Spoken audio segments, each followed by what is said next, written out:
வணக்கம் AstraStocksTamil viewers. Stock market சீரீஸில் இன்றைக்கி நம்ம பார்க்க போகிற இன்னொரு வீடியோ எதை பற்றி அப்படின்னு சொல்லிட்டு பார்த்தீங்கன்னா, ஸ்டாக் மார்க்கெட்டில் நடந்த ஒரு விஷயத்தை பற்றி தான் இந்த வீடியோவில் நம்ம பார்க்க போகிறோம். இது ஒரு அவேர்னஸ் வீடியோ அப்படின்னு கூட சொல்லலாம்.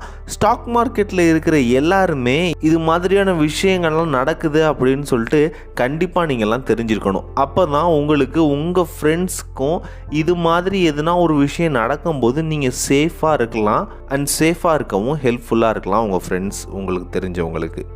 ஓகே, நீங்கள் ட்ரேட் பண்ணுறவங்களா இருந்தாலும் சரி, இல்லை நியூ இன்வெஸ்டராக இருந்தாலும் சரி, இந்த வீடியோ கம்ப்ளீட்டாக ஸ்டாக் மார்க்கெட்டில் இருக்கவங்க எல்லாருக்குமே தான்.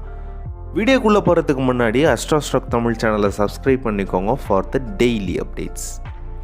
ரீசெண்டாக எலன் மாஸ்க் வந்துட்டு ட்விட்டரை வாங்கியிருக்காரு. இந்த நியூஸ் உங்கள் எல்லாருக்குமே தெரிஞ்ச விஷயந்தான். அவர் ட்விட்டரை வாங்கினதுக்கப்புறம் நிறைய சேஞ்சஸ் பண்ணிக்கிட்டு இருக்கிறாரு. அதில் ஒரு சேஞ்சை பற்றி தான் இந்த வீடியோவில் நம்ம பேச போகிறோம். அதில் என்ன அப்படின்னு சொல்லிட்டு பார்த்தீங்கன்னா, ப்ளூ டிக். பேசிக்காக ப்ளூ டிக் எப்படி ஒர்க் ஆகுது அப்படின்னு சொல்லிட்டு பார்த்தீங்கன்னா, நீங்கள் ட்விட்டரில் ஒரு அக்கௌண்ட் வச்சுருக்கிறீங்க அண்ட் அந்த அக்கௌண்ட்டில் வந்துட்டு 1 lakh ஃபாலோவர்ஸ் வந்துட்டு உங்களை ஃபாலோ பண்ணுறாங்க. இப்படி ஃபாலோ பண்ணதுக்கு அப்புறம் ட்விட்டர் வந்துட்டு உங்களை வெரிஃபை பண்ணுவாங்க. வெரிஃபை பண்ணதுக்கப்புறம் இந்த ப்ளூ டிக் வந்துட்டு உங்களுக்கு எனேபிள் பண்ணுவாங்க உங்கள் அக்கௌண்ட்டில். பட் எலன் மாஸ்க் வாங்கினதுக்கப்புறம் என்ன பண்ணியிருக்காரு அப்படின்னு சொல்லிட்டு பார்த்தீங்கன்னா, ஜஸ்ட் $8, அதாவது இந்தியன் ருப்பீஸில் 750 ஆர் 800க்குள்ளே நீங்கள் பே பண்ணாலே போதுமானது. உங்களுக்கு வந்துட்டு இந்த ப்ளூ டிக் வந்துட்டு ட்விட்டர் அஃபிஷியலாக வந்துட்டு எனேபிள் பண்ணிடுவாங்க. ஓகே, இந்த ப்ளூ டிக் ட்விட்டர் இதுக்கும் ஸ்டாக் மார்க்கெட்டுக்கும் என்ன சம்மந்தம் அப்படின்னு சொல்லிட்டு பார்த்தீங்கன்னா, இந்த ப்ளூ டிக்கை மிஸ்யூஸ் பண்ணி தான் ஒரு விஷயம் நடந்திருக்குது. அது என்ன விஷயம், எங்கே நடந்துச்சு அப்படின்னு சொல்லிட்டு ஃபர்தராக பார்க்கலாம். அமெரிக்கன் ஸ்டாக் மார்க்கெட்டில் எலி லில்லி அண்ட் கோ அப்படின்னு சொல்லிட்டு ஒரு கம்பெனி ட்ரேட் ஆகிட்டு இருக்குது. அதே போல் ஒவ்வொரு கம்பெனிக்கும் ட்விட்டர் பேஜ் இருக்கும். அதில் அவங்களுடைய கம்பெனி ரிலேட்டடான அப்டேட்ஸ் எதாக இருந்தாலும் போடுவாங்க. ஃபர்தராக அவங்க என்ன பண்ண போகிறாங்க, இதுவரை என்ன பண்ணிகிட்ருக்காங்க அப்படிங்கிற எல்லா நியூஸஸும் போடுவாங்க.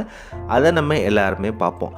யூஎஸில் இது போல் உள்ள ஒரு கம்பெனியில் அந்த கம்பெனியோட ஐடி மாதிரியே ஃபேக்காக ஒரு ஐடி க்ரியேட் பண்ணி அதுக்கு எலன் மாஸ்க் கொண்டு வந்த இந்த திட்டம், அதாவது $8 பே பண்ணி ப்ளூ டிக் வெரிஃபையும் வாங்கிட்டு அந்த கம்பெனியில் எப்படிலாம் அவங்களுடைய பேஜை ஹேண்டில் பண்ணுறாங்களோ அது போலவே என்டையராக டிபியிலேருந்து அவங்க போடுற அப்டேட்ஸ் மாதிரி எல்லா அப்டேட்ஸையும் கரெக்டாக அந்த கம்பெனி மாதிரியே போட்டு மக்கள் மத்தியில் பிரபலமானதுக்கு அப்புறம் அந்த ஃபேக்காக இருக்கிற அக்கௌண்ட்லேருந்து ஒரு நியூஸ் வருது. என்ன நியூஸ் அப்படின்னு சொல்லிட்டு பார்த்தீங்கன்னா, இன்சுலின் ஃபுல்லாகவே ஃப்ரீயாக ப்ரொவைட் பண்ணுறோம் அப்படின்னு சொல்லிட்டு இந்த ஃபேக் ஐடியிலேருந்து ஒரு நியூஸ் வந்துட்டு போட்டாங்க.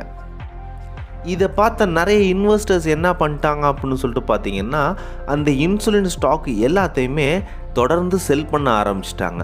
தொடர்ந்து செல் பண்ணோன்னா அந்த கம்பெனியோட ஸ்டாக் ப்ரைஸ் வந்துட்டு ரொம்பவே கீழே போயிடுச்சு. இதனால அந்த பர்டிகுலர் கம்பெனிக்கு மார்க்கெட் கேபிட்டலில் $50 பில்லியன் வந்துட்டு வைப் அவுட் ஆகியிருக்குது. ஸோ இந்த இன்ஃபர்மேஷன்லேருந்து என்ன சொல்ல வரேன் அப்படின்னு சொல்லிட்டு பார்த்தீங்கன்னா, ட்விட்டரில் வர எந்த ஒரு இன்ஃபர்மேஷனை மட்டும் நம்ம பார்த்துட்டு எந்த ஒரு டிசிஷனும் நம்ம ஷேரில் நம்ம ட்ரேடிங்கில் நம்ம எடுக்கக்கூடாது. அதை கிராஸ் வெரிஃபை நம்ம மார்க்கெட் ஓரியன்ட் நியூஸோட நம்ம கிராஸ் வெரிஃபை பண்ணிக்கிட்டோன்னா நம்மளுக்கு சேஃபாக இருக்கும். இது ட்விட்டர் மட்டும் கிடையாது, எந்த ஒரு சோஷியல் மீடியாவாக இருந்தாலும் சரி, லைக் ஃபேஸ்புக், இன்ஸ்டாகிராம், இது போல் எந்த ஒரு சோஷியல் மீடியாவிலேருந்து ஒரு நியூஸ் வருது அப்படின்னாலும் அதை நம்ம எடுத்துகிட்டு டக்குன்னு டிசிஷன் எடுத்துடக்கூடாது. அதை நம்ம வெரிஃபைடு ட்ரேடிங் நியூஸ்லேருந்து அதை நம்ம கிராஸ் வெரிஃபிகேஷன் பண்ணிக்கிட்டதுக்கு அப்புறம் நம்ம எந்த ஒரு டிசிஷனாக இருந்தாலும் எடுக்கலாம். இது போல் இது வந்துட்டு இப்போ அமெரிக்காவில் தான் நடந்திருக்கு அப்படிங்கிறதுல மட்டும் கிடையாது. இது இந்தியாவிலையும் நாளைக்கு நடக்கலாம், இல்லை நடக்காமல் இருக்கலாம். நம்ம இதுலேருந்து எப்படி ப்ரிவென்டிவாக இருக்கணும், நம்ம ப்ராஃபிட் எப்படி பர்ஃபெக்டாக பார்க்கணும் அப்படிங்கிறதுல தான் நம்மளுடைய கான்செப்ட் இருக்கணும். அதுக்கு இது மாதிரி நியூஸஸ் எல்லாத்தையுமே நம்ம கிராஸ் வெரிஃபை பண்ணுறது ரொம்பவே முக்கியமானது. சேஃபாக ட்ரேட் பண்ணுங்கள், ஹாப்பியாக ஏர்ன் பண்ணுங்கள். Have a nice day.